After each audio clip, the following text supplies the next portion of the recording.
Revelation, Book 3 of the Unchained Trilogy, by Maria McKenzie. Narrated by Madison Vaughn.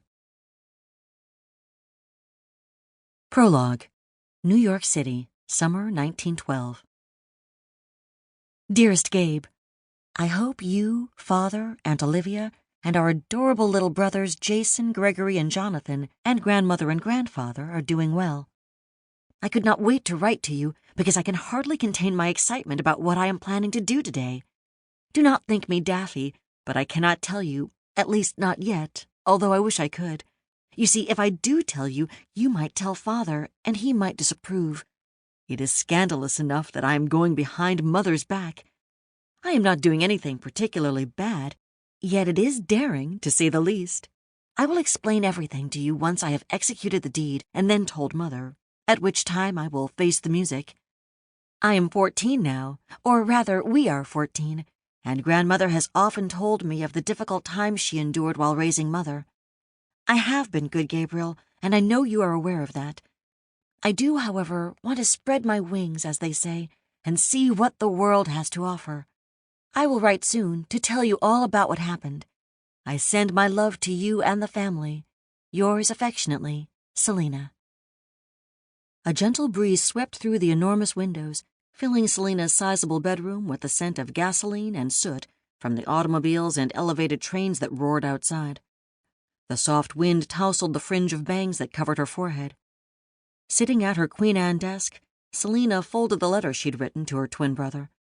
She had lived with her mother for 6 years now, still in the elegant brownstone at Central Park West and 86th Street that had originally belonged to her father. Selina missed Gabe as well as the rest of her relatives in California. Sometimes she even wished she could live there with them. She had such happy memories of the 4 years she had lived out west, and that was before all the new siblings had arrived. Now there was so much family and so much love. But Selina had to think practically. That's what Mother always said. Life in New York wasn't bad. Selina had Bridget, her nurse since birth, and even her mother for most of the year. Stuffing the letter into an envelope, Selina reflected that the life she'd lived here was better than the alternative Mother had explained all those years ago. Don't go back to California with your father, darling. If you do, he'll send you off to a boarding school in France where no one speaks English. That was one of 3 reasons Mother had used to convince Selina to stay in New York. Another was the practical one. You being here, living in New York, that's the best possible thing for you. You may not completely understand why, but you will one day. I promise you, Selina, your life here is better than it ever could be in California. It's not so much the living in New York that matters. It's you being with me, being white. Mother wasn't really white, but she looked white. Selina addressed the letter while thinking about the unfair treatment of Negroes she'd seen firsthand on several occasions. On the streets, she'd heard them casually referred to as niggers or laughed at behind their backs. Selina had heard all kinds of rude comments spoken by unsuspecting individuals in all walks of life, from the hired help to her physician. In all honesty, she was relieved not to be known as Negro. Gabe, on the other hand, was too dark not to be mistaken. His honey-hued skin was the same color as Aunt Olivia's, which, according to Mother, was disadvantageous. You must always keep the Negro part of your background a secret, Mother had said to Selina. Never tell a soul. If you lived out west with all those colored relatives of yours, you couldn't very well hide the fact that you're colored too. It's best to forget about them. Don't visit them and pretend they don't exist.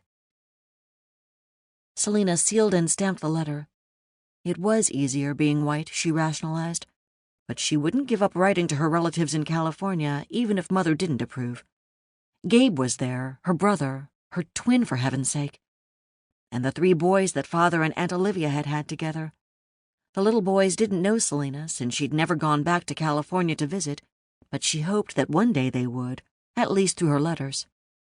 From the pictures she'd seen, one of them looked white, the youngest, and she wondered if someday he'd ever make a choice.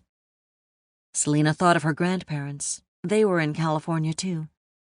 She still couldn't believe that her grandmother had actually been a slave, and that her grandfather, a white abolitionist, had fallen in love with her and helped her to...